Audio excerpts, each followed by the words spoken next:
So, really, be really careful when you build that wealth. Be thoughtful about who you share it with. I've mentioned that to you. Also, there's something called behavioral mimicry and herd behavior. So, one of my dissertation committee members was an expert in herd behavior.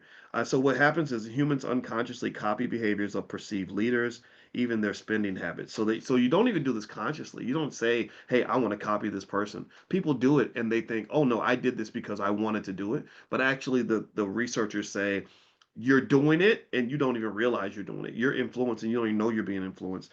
And so trend following tends to replace independent thinking. The celebrity effect fuels fads that drain your pockets. So the warning is that just because a crowd's cheering, that doesn't mean that you're headed somewhere good. And so what I would say to that is that this is one of the reasons why I call this class financial consciousness, because because you, a conscious person stops and says, okay, what am I doing? Why am I doing this?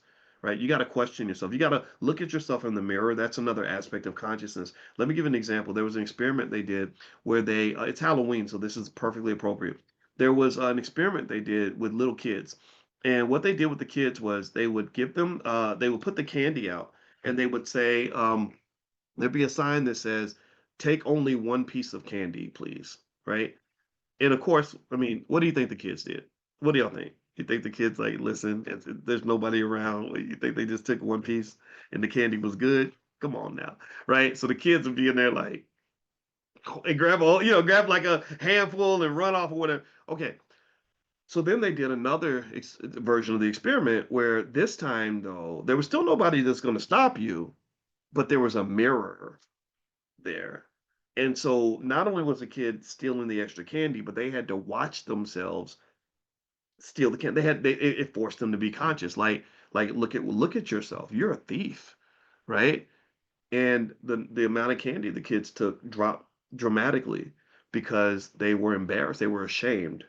They because their consciousness was up. They were like, no, I don't want to be a thief. I don't want to be a liar.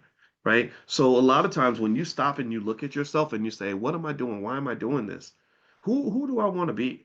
Like that's a really important aspect of consciousness, stepping outside of yourself and looking at yourself and saying, okay, come on now, is this consistent with what we believe? I'm a Christian. Is this what a Christian would do? Is this what a hardworking person? I'm a hardworking person. Is this what a hardworking person does? You know what I mean? Things like that, right? And I go through that. My battle with it is like with food. Like sometimes I'll eat. I'll want to eat some candy because I've always loved candy.